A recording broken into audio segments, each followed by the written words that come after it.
تو آج یہ ابن ملجم کی اولادیں ہیں جو اس قسم کی حرکتیں کر رہی ہیں۔ اگر کوئی ہماری مسجد میں یا امام بارگاہ میں آ جائے، کوئی اہل سنت مسلک کا ہو، تو وہ بے خوف ہو کر ہاتھ باندھ کر اپنے طریقے سے نماز پڑھتا ہے، اسے کوئی کچھ نہیں کہتا۔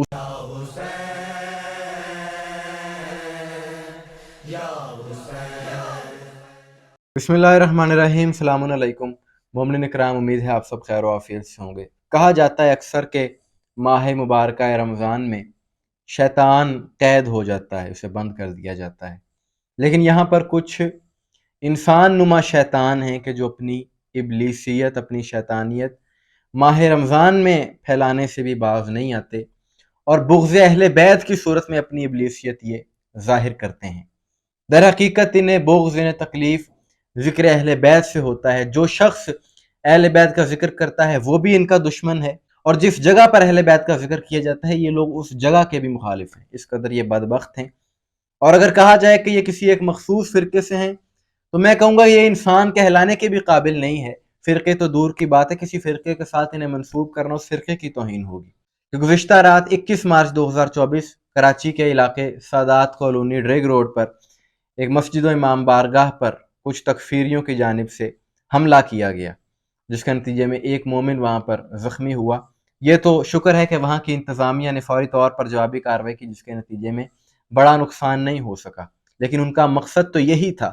اس حملے کی سب سے پہلے تو ہم پرزور مذمت کرتے ہیں، اور اس قسم کا یہ پہلا واقعہ تو نہیں ہے، یا صرف کراچی میں ایسے واقعات تو نہیں بلکہ ملک بھر میں اس قسم کے واقعات ہو رہے ہیں، اور ہم ایک عرصے سے اس شدت پسندی کی سوچ رکھنے والے نواسب کے خلاف آواز اٹھا رہے ہیں، ان کی نشاندہی کر رہے ہیں۔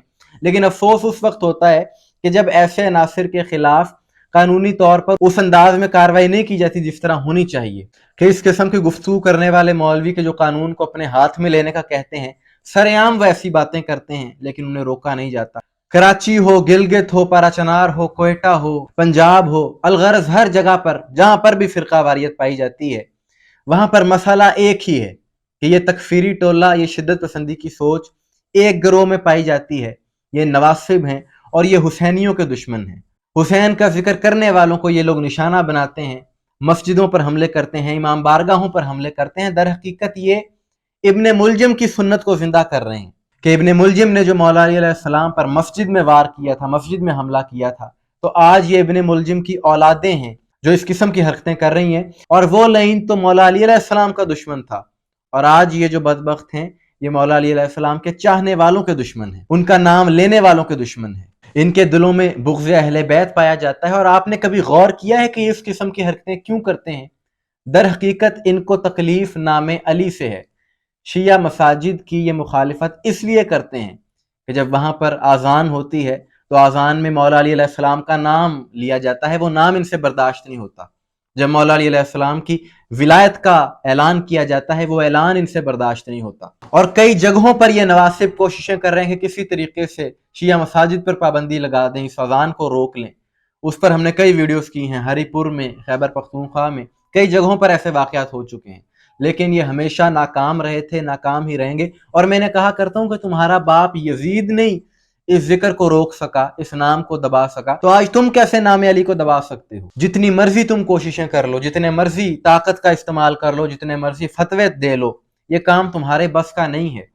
اور تم خود کو بڑا مسلمان سمجھتے ہو، کس اسلام کی بات کر رہے ہو تم؟ کون سا اسلام ہے جو کسی مسجد پر حملے کی اجازت دیتا ہے؟ اسلام تو سلامتی کا دین ہے، کسی غیر مذہب کی عبادت گاہ پر حملے کرنے کی اجازت نہیں دیتا۔ اور تم یہ ہے کہ مسجد اور امام بارگاہ جہاں پر توحید بیان ہوتی ہے، جہاں پر رسول اللہ کا ذکر ہوتا ہے، جہاں پر اہل بیت کا ذکر ہوتا ہے، تم انہی مقدس جگہوں پر حملے کر رہے ہو۔ بدبخت ہو تم لوگ۔ مسجد جو کہ اللہ کا گھر ہے، اور شیعہ مسلک کی دشمنی میں یہ لوگ اللہ کے گھر کے تقدس کو پامال کرتے ہیں۔ در حقیقت شیعہ دشمنی میں یہ لوگ باولے ہو چکے ہیں کہ مولا علی کا ذکر سننا تو منافق کے لیے کسی سزا سے کم نہیں ہے، تو پورے ملک میں بلکہ پوری دنیا میں مولا علی علیہ السلام کا ذکر ہوگا، مولا کے قاتل پر لعنت ہوگی، ان کو یہ بھی تکلیف ہے۔ اور یہ جو کراچی کی امام بارگاہ میں انہوں نے حرکت کی ہے، اس کا مقصد یہ بھی ہے کہ ایام علی آ رہے ہیں تو وہاں پر امن و امان کو خراب کیا جائے تاکہ اچھے انداز سے یہ ایام نہ گزر سکیں۔ لیکن یہ بھی ان کی غلط فہمی ہے، چاہے یہ لوگ جتنا مرضی زور لگا لیں، جو مرضی کر لیں، عزاداری یہ نہیں روک سکتے۔ اسی حوالے سے وہاں کے مومنین نے نماز جمعہ کے بعد وہاں پر ایک احتجاجی ریلی بھی نکالی اور اس میں حکومت سے مطالبہ کیا کہ اس واقعے میں ملوث جو مجرم ہیں ان کو کیفر کردار تک پہنچایا جائے۔ کہ شیعان علی علیہ السلام کا تو کردار یہ ہے کہ اگر کوئی ہماری مسجد میں یا امام بارگاہ میں آ جائے، کوئی اہل سنت مسلک کا ہو، تو وہ بے خوف ہو کر ہاتھ باندھ کر اپنے طریقے سے نماز پڑھتا ہے، اسے کوئی کچھ نہیں کہتا، اسے یہ اعتماد ہوتا ہے کہ میں حسینیوں میں ہوں، یہاں پر مجھے کوئی تکلیف نہیں دے گا۔ لیکن کوئی اور مسلک یہ چیلنج نہیں کر سکتا کہ آپ کسی دوسرے مسلک کی مسجد میں جا کر اپنے طریقے سے نماز پڑھیں، آپ کو کوئی نہ کوئی ضرور ٹوک دے گا۔ بلکہ مساجد کے باہر لکھ کر لگایا ہوتا ہے کہ یہاں پر غیر مسلک کے فرد کا داخلہ ممنوع ہے۔ تو ان ساری چیزوں سے ثابت ہوتا ہے، ایک طرف امن کا پیغام ہے، ایک طرف محبت کی بات ہے، دوسری طرف نفرت ہے، دوسری طرف کچھ عناصر بدامنی پھیلانے والے۔ در حقیقت اس بات کو اس انداز میں کرنا بہتر ہوگا کہ ایک طرف حسینی ہے، دوسری طرف یزیدی ہیں، اور جو بھی اس محبت کے، امن کے نظریے کے خلاف ہے، جو بھی حسینیت کے خلاف ہے، اس کا اسلام سے کوئی تعلق نہیں ہو سکتا۔ اور اگر مولا علی علیہ السلام سے کسی کو بغض ہے تو اپنی کتابیں پڑھ کر دیکھو، تمہاری کتابیں گواہی دے رہی ہیں کہ نبی پاک نے ہر جگہ پر مولا علی کے فضائل بیان کیے اور کہا کہ یا علی تجھ سے مومن کے سوا کوئی محبت نہیں رکھے گا، منافق کے سوا تجھ سے کوئی بغض نہیں رکھے گا۔ لیکن اس کے باوجود کچھ ایسے عناصر ہیں جن کے دلوں میں بغض علی پایا جاتا ہے۔ آخر میں ہم حکومت وقت سے مطالبہ کریں گے کہ اس واقعے میں ملوث جو مجرم ہیں ان کے خلاف فوری طور پر کارروائی کی جائے اور انہیں قانونی طور پر ان کے انجام تک پہنچایا جائے۔ آپ کی اس بارے میں کیا رائے ہے کمنٹس میں ضرور بتائیے گا، مجھے دعا میں یاد رکھیے گا۔ السلام علیکم ورحمۃ اللہ۔